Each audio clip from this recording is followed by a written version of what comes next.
औज़ुबिल्लाहि बिस्मिल्लाहिर्रहमानिर्रहीम। तो कैसे हैं आप सब? उम्मीद करता हूँ कि आप सब खैरियत से होंगे। तो आज के इस लेक्चर में हम पढ़ने जा रहे हैं एक और ग्लैंड जिसका नाम है पेनक्रियास। अगर हम पेनक्रियास की बात करें तो पेनक्रियास 6 इंच लॉन्ग एक लीफ लाइक स्ट्रक्चर होती है जो कि एब्डोमिनल कैविटी में लोकेटेड होती है इन बिटवीन स्टमक और स्मॉल इंटेस्टाइन के। 6 इंच लॉन्ग होता है, लीफ लाइक स्ट्रक्चर होती है और एब्डोमिनल कैविटी में लोकेटेड होती है इन बिटवीन स्टमक और स्मॉल इंटेस्टाइन, मतलब स्मॉल इंटेस्टाइन और मैदे के बीच में मौजूद होती है एब्डोमिनल कैविटी में। पेनक्रियास की अगर हम बात करें तो पेनक्रियास में जो 99% जो वेट होता है वो इन्वॉल्व होता है डाइजेशन में। आपको पता है कि पेनक्रियास एंजाइम सीक्रेट करता है, प्रोड्यूस करता है डाइजेशन के लिए। तो 99% जो वेट होता है पेनक्रियास का वो डाइजेशन में एंजाइम प्रोड्यूस करवाता है, जबकि 1% जो रह जाता है वो हार्मोन सीक्रेट कराता है। एक क्लस्टर ऑफ सेल होता है जिनसे ये दो हार्मोन सीक्रेट होते हैं। एक उसको कहते हैं आइसोलेट्स ऑफ लिंगरेंस, जिनसे दो इसके हार्मोन्स प्रोड्यूस होते हैं 1% में से। एक होता है इंसुलिन, दूसरा होता है ग्लूकागॉन। तो आगे आपकी बुक की लैंग्वेज पढ़ते हैं, ये मैंने आपको अपनी तरफ से कुछ बता दिया। It is both exocrine as well as endocrine gland in nature. अगर हम देखें तो ये दोनों है, एक्सोक्राइन भी है, एंडोक्राइन ग्लैंड भी है नेचर में। हमने पढ़ा था कि जो एंडोक्राइन ग्लैंड होते हैं वो डक्टलेस होते हैं, जबकि जो एक्सोक्राइन होते हैं वो डक्ट होती है उनके पास नेचर में। तो ये जो पेनक्रियास है ये दोनों परफॉर्म करता है, एक ये डाइजेशन में भी हेल्प करवाता है और दूसरा ये एज हार्मोन्स प्रोड्यूस करवाता है। The endocrine part consist of patches of cells called islets of Langerhans, जिसकी मैंने आपको बात की। इसमें क्लस्टर ऑफ सेल होता है, नई पैचेस ऑफ सेल होते हैं जिनको आइसोलेट्स ऑफ लिंगरेंस कहते हैं, जो कि 1% इन्वॉल्व होता है, दो हार्मोन सीक्रेट करवाता है। It is involve in regulating glucose metabolism. अगर हम पेनक्रियास की बात करें, अगर डाइजेशन में देखें तो ये एंजाइम सीक्रेट करवाता है, जबकि अगर हम केमिकल कोऑर्डिनेशन में देखें तो ये ग्लूकोज के मेटाबॉलिज्म को मेंटेन रखता है, रेगुलेट करता है। आपको पता है कि जब भी किसी का ग्लूकोज बढ़ जाता है तो फिर क्या होता है कि इंसुलिन लगाते हैं तो उससे ग्लूकोज की लेवल कम हो जाती है। या ऐसे कहें कि वो डायबिटीज़ के पेशेंट होते हैं जिनको रेगुलर बेसिस पर इंसुलिन लगाने होते हैं। आगे डिसऑर्डर होगा डायबिटीज़ मेलाइटस, जिसके भी 2 टाइप्स हैं, वो भी हम पढ़ेंगे।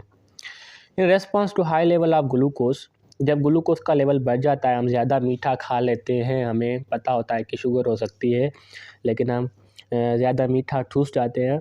It secrets insulin which helps in decreasing the blood glucose level.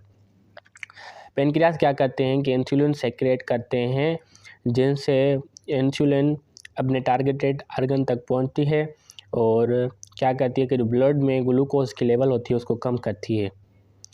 On the other hand low level of blood glucose, ये भी हो सकता है कि आप खाना नहीं खा रहे हैं या ग्लूकोज का ब्रेकडाउन नहीं हो रहा तो आपके बॉडी में ग्लूकोज की लेवल लो हो रही है। तो इस केस में क्या होता है कि इसमें दूसरा भी हार्मोन होता है, एक तो हमने पढ़ लिया इंसुलिन, दूसरा होता है ग्लूकागॉन। ग्लूकागॉन क्या करता है, which increases the glucose level up to normal. Glucagon क्या करता है कि जो है क्या करता है कि ग्लूकोज के लेवल को बढ़ा देता है अप टू नॉर्मल से भी कम हो जाती है। जब नॉर्मल से भी कम हो जाए तो फिर ग्लूकागॉन आएगा, जब नॉर्मल से बढ़ जाए उसको नॉर्मल तक लेके आने के लिए इंसुलिन काम करेगा।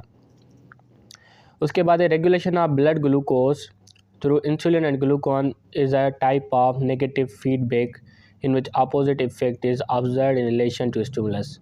अगर हम ब्लड ग्लूकोज की बात करें इंसुलिन और ग्लूकागॉन की तो ये नेगेटिव फीडबैक है, in which opposite effect is observed in relation to stimulus. मतलब कि कोई चीज़ बढ़ गई है नॉर्मल से, उसको नॉर्मल तक लाने के लिए दोबारा इसके लिए फीडबैक मैकेनिज्म इस्तेमाल होता है और ये अपोजिट इफेक्ट है और इसको हम नेगेटिव फीडबैक कहते हैं, जो कि स्टिमुलस से रिलेशन करता है। मतलब कि एक चीज़ बढ़ गई नॉर्मल से, उसको नॉर्मल तक लाना।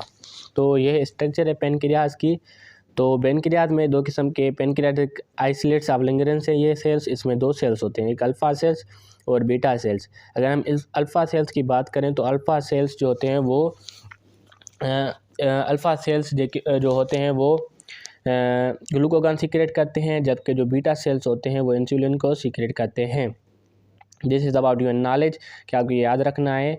और जो है ये है आइसनर सेल्स सीक्रेट डाइजेस्टिव एंजाइम्स, जो कि पैनक्रियाज में है, और यहाँ पर पैनक्रियाटिक आइसोलेट्स है।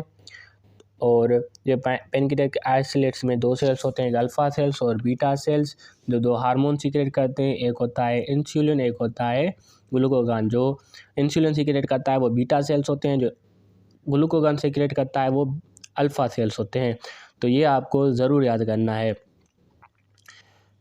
और उसके बाद है डिसऑर्डर है डायबिटीज़ मेलाइटस।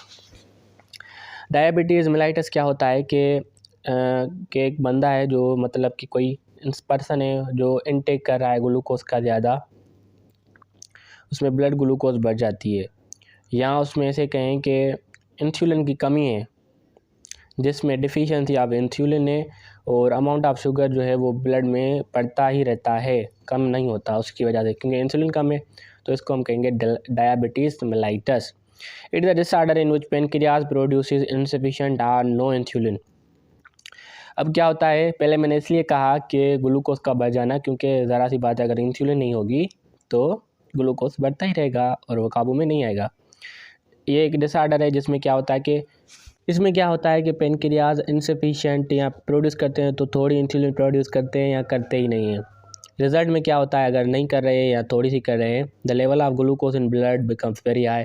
आपको पता है कि इंसुलिन कंट्रोल करवाता है ब्लड की ग्लूकोज। अगर ग्लूकोज बढ़ गई, इंसुलिन है नहीं, अगर इनसफिशिएंट है तो कम करवाएगा, तो क्या होगा, ब्लड की लेवल ऑफ ग्लूकोज ब्लड में बढ़ जाएगी। The excessive amount of glucose is excrete out in urine.